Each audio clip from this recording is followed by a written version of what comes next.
we do a podcast called All Things 3D, and so, Padre, I thought we'd give you a kind of a demo and a brief introduction to 3D printing with our trusty old Replicator 2 made by MakerBot, and kind of introduce you to All Things 3D. All Things 3D, Thingiverse, and a little bit of design. Yeah, maybe taking your idea that you have in your head, taking it to the computer, drawing it up real quick, and then actually making it into a physical object that you can 3D print on your 3D printer at home, or maybe at a local 3D service bureau that's near you.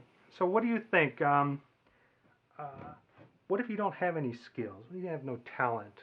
What would you suggest to somebody?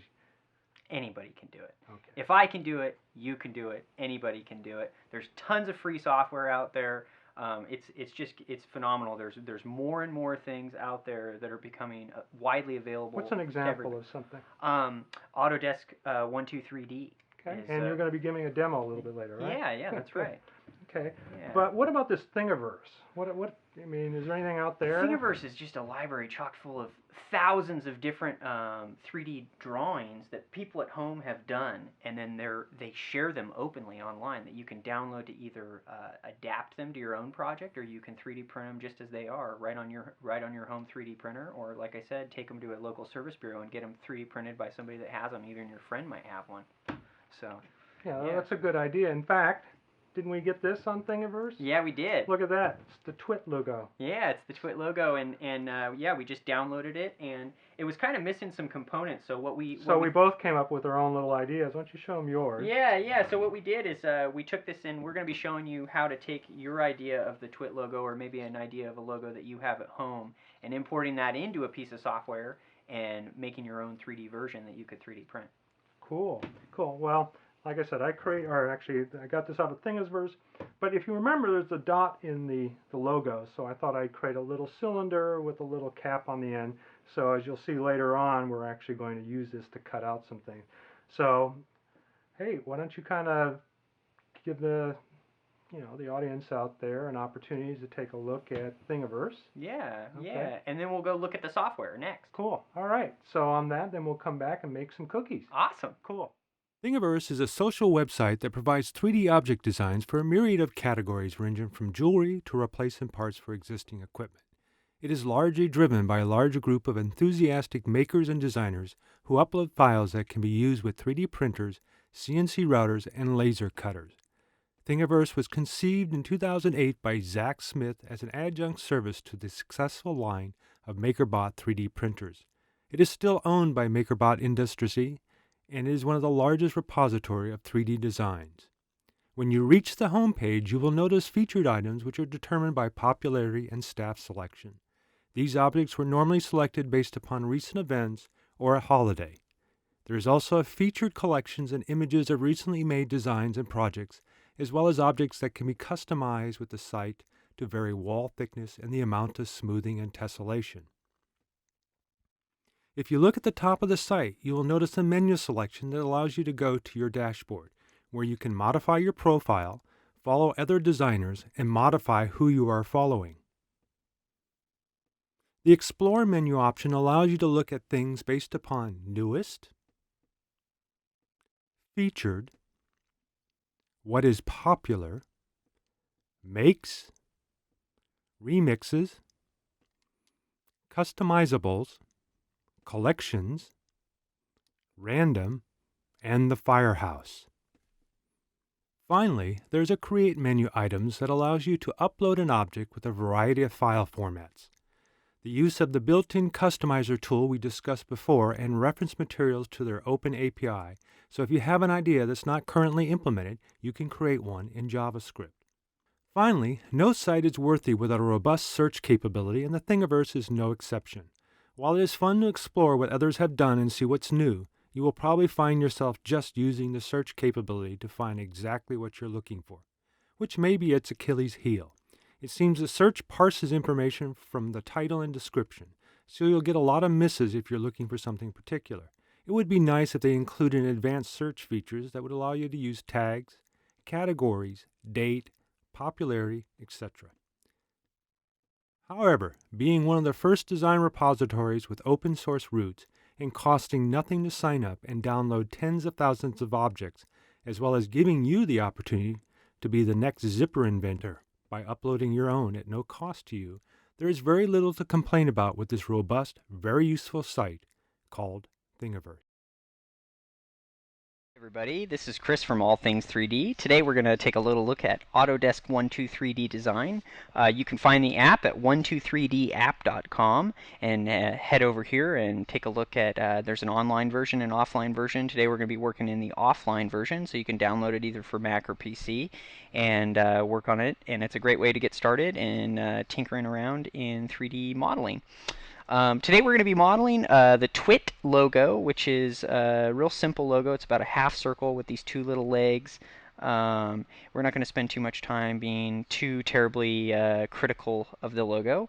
So first things first, we're going to move into 123D Design. You'll hit New, and you'll see it takes us into this kind of 3D planar view. You're going to click on the top. We're going to get a nice top view so we can see what we're doing. And we're going to sketch a primitive. So you're going to go up to the top here and hit the in the primitives, and you're going to go to circle. And you'll notice the bottom here, it shows radius. So we're going to go to the middle. We're going to put the mouse cursor right in the middle. We're not even going to click. We're just going to type in 50 and hit enter. And that makes us a nice little circle. So let's just switch back here, get a little idea of what the TWiT logo looks like again. Okay, that looks pretty good. So then we are going to go into the sketch menu and hit rectangle. Now you'll notice click to edit sketch. You need to click on that. That little check mark there means you're actually editing, and you got this little blue cursor there. So we're going to set a rectangle there, and we're going to come down and we're going to put one right about there. We're going to add one more, and the next one is on the other side. So, and it's not lengthy, and we're going to do 3 squares wide, same length. And so that's a foundation. And we're going to go back up to the sketch menu. We're going to make a polyline. Click to edit sketch, and on the half of the circle, we're going to go right across, and we're going to complete that cut. And then the next thing we're going to do is go up to, we want to kind of trim out some of these excess parts that we don't need anymore. So under the sketch menu, you'll go over and you'll find the trim tool. Click to edit sketch, and you'll notice anything you want to trim becomes red, so you can just trim out some of these red sections that you don't need anymore. It's a real handy feature. So that's a good little that's an overall a nice little sketch there. And I think the next part is we want to, the interior is kind of what we want to do here is we hit offset. And so now what we're going to do is we're going to try to find an offset that's kind of nice. It's kind of somewhere in there, let's say. And we'll go back to the trim tool, and we'll just trim some of these excess features out that we don't need anymore. And there you go. There's the TWiT logo. There's a little rough iteration of the TWiT logo. And so now what we want to do is we want to bring this into 3D space. So we'll go up to the construct, and we'll hit extrude. Click on that face, and you'll notice that little pop-up dialog pops up. We'll just do about a 25 millimeter extrude, and what you'll notice here is a little TWiT logo in 3D space. And in some following episodes, we'll kind of go into maybe some we'll go into some more detail on what we can do. But for now, I think we're going to stick with this. And this concludes our little demo of 123D Design. Thanks for joining us. What do you got? So, I baked cookies a long time ago, but man, was that a pain in the butt. So here you go. Oh, look at that. Kind of a food color blue on that. Oh, is that some yellow 5 we got there? No, it's not yellow 5. It's blue. Okay, so what we'll do now is we'll take the 3D objects that we just printed a little bit while ago. Yeah. That you saw the little video. It's kind of cool to watch that thing when you're doing time lapse, isn't it? Yeah. And one of the nice things is these are PLA. So PLA is apparently made out of Cornstarch. Yeah. Yeah, so these are natural, biodegradable. In fact, I would suggest not putting them in water. I don't know. I haven't heard that they're pervious to water, so I don't think that's an issue. But one thing I did notice, especially, and I don't know where, oh, here it is. I was punching some warm cookies before to get the hole out, and I kind of melted the lid. So one thing about PLA, it's got a very low melting temperature, so keep that in mind, especially in the kitchen. So why don't you go ahead and let's kind of cut something out here. Awesome. I want one down here. Oh. Well, that's going to be a big one. Padre, we'll give you this cookie. Let's not leave my circular one out. No, go ahead and put that in there. Yeah, so that's the thing. If you're going to be doing anything with food, you probably want to stick to PLA. It's a lot more food safe than ABS or some of the other plastic materials. The other plastic material that is FDA approved is PET. And is PET also works on many types of, put a little hole on yours there. Oh, there we go. Okay. And and we'll go up to the kitchen here in a moment and pull those off. But yeah, it's kind of a pain in the butt. I haven't done cookies in a long time. But it's kind of neat. Now we're going to have cookies in the shape of TWiT, so we'll be thinking about you when we munch here in a moment. But when I was mentioning about PET's a material that a lot of those water bottles are made out of. That's right. And it is FDA approved. So if you do need to make something that needs to be FDA approved, there are materials out, and they print fairly well. In fact, one of the companies that we've got material from and we've had on one of our podcasts is Made Solid. Oh, yeah, and they've got an excellent PET. It's easy to use. It's almost the same temperature as PLA. So if you need something like it's a little more pricey, but in fact, actually, my little Einstein here, he was done in PET. So I could lop out the bottom and have a little whiskey, or what do you call it, shot glass. Here's to Einstein. Well, while we're at it, let's kind of show off some other stuff. Let me go take that into the kitchen. I'll be right back. Awesome. All right. Well, Mike is up there baking the cookies up in the kitchen. I thought I'd give you a little rundown on what we got going on here on our table today.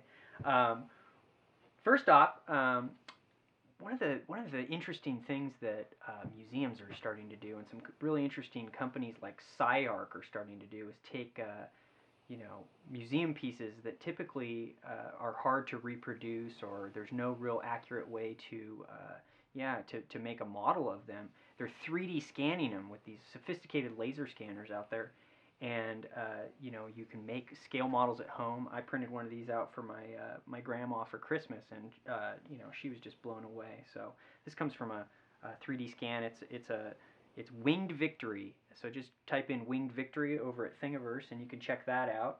I think this one's pretty fun. This was on Thingiverse as well. It's kind of an anonymous type mask, kind of a Guy Fawkes. You want to put it on and become anonymous, or we are anonymous.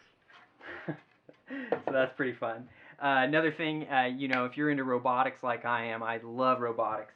Another great one is the robotic hand from Yale. Check this project out over at Yale Open Hand. Just Google that. It's a pretty fun project.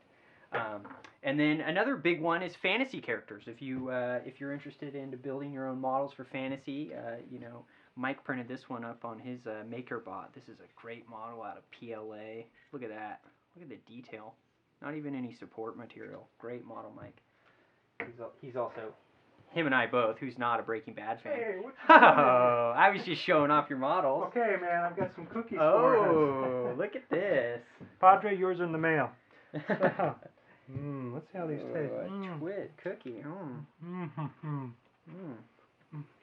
I don't know, there's probably something really bad and rude about us eating the TWiT.